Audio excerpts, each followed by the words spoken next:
जी फात चौधरी साहब। जी फात चौधरी साहब। जनाब स्पीकर, तहरीक अदम-ए-एतमाद आइन के आर्टिकल 95 के तहत पेश की जाती है। अमूमी हालात में ये एक जमहूरी हक है और इस हक को तस्लीम किया जाना चाहिए। लेकिन जनाब स्पीकर, हमारे आइन का एक और आर्टिकल 5(1) है। Article 5(1) reads as follows: loyalty to the state is the basic duty of every citizen. अब यहाँ क्या होता है? 7 मार्च को हमारे एक सफीर साहब को एक ऑफिशियल मीटिंग में तलब किया जाता है, का अटेंड करते हैं, बाकायदा नोट टेकर्स के साथ अटेंड करते हैं। ये मुलाकात ऑफिशियल, और इसमें दूसरे मुल्क के ऑफिशियल्स भी बैठते हैं। इस मीटिंग की तारीख क्या है? 7 मार्च। इस मीटिंग में हमारे सफीर को बताया जाता है कि इमरान खान के खिलाफ एक अदम एतमाद पेश की जा रही है। जनाब स्पीकर, 7 मार्च को यह बताया जाता है। अदम एतमाद उस वक्त तक पाकिस्तान में नहीं आती, 8 मार्च को आती है। इस वक्त तक पाकिस्तान में भी किसी को नहीं पता अदम एतमाद आ रही है।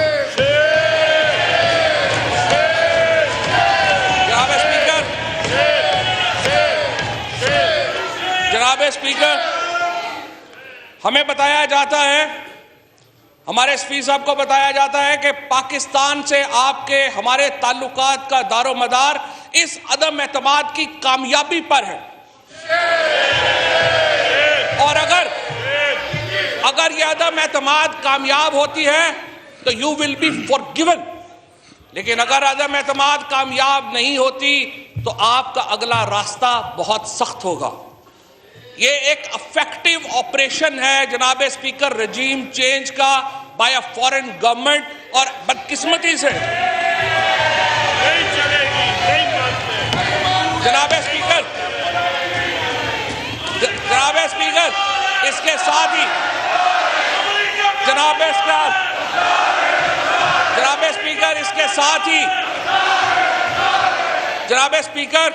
इसके साथ ही हमारे कुछ इत्तेहादियों का और हमारे अपने 22 लोगों का ज़मीर जाग जाता है माशाअल्लाह, और मामलात यहां तक आ पहुंचते हैं। यह फैसला अदम एतमाद का नहीं है, आर्टिकल 5 का है। स्पीकर साहब, क्या ये 22 करोड़ लोगों की ये रियासत इतनी नहीफो नजार है कि बाहर की ताकतें यहां पर बैठकर हुकूमतें बदल दें? मेरी आपसे दरखास्त है, पहले हमें बताया जाए कि क्या बैरून मुल्क की मदद से रजीम चेंज की जा सकती है पाकिस्तान में? क्या ये आइन के आर्टिकल 5 की खिलाफ वर्जी है या नहीं है? क्या पाकिस्तान की अवाम कठपुतलियां हैं? क्या हम पाकिस्तानियों की कोई हैसियत नहीं है? क्या हम गुलाम हैं, या लीडर ऑफ अपोजिशन के बकौल हम बैगर्स हैं, फकीर हैं?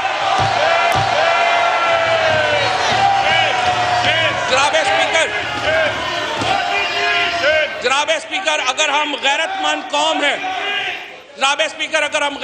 कौम हैं तो ये तमाशा नहीं चल सकता। मैं सिर्फ ये कहूंगा कि हम पे जो गुजरी वो गुजरी, मगर है शबे हिजरा, मेरे इश्क तेरी आश्क का आकबत सवार चले। रूलिंग इसके ऊपर आनी चाहिए स्पीकर साहब कि आर्टिकल 5 के ये मुताबिक है क्या नहीं है। पहले आप इसकी कॉन्स्टिट्यूशनैलिटी तय करें, फिर आगे बढ़े। वज़ीर-ए-आज़म पाकिस्तान के खिलाफ अपोजिशन ने अदम-ए-एतमाद की तारीख 8 मार्च 2022 को पेश की थी। अदम-ए-एतमाद की तारीख आइन, कानून और रूल्स के मुताबिक होना जरूरी है। किसी गैर मुल्की ताकत को यह हक नहीं कि वो साजिश के तहत पाकिस्तान के अवाम की मुंतखब हुकूमत को गिराए।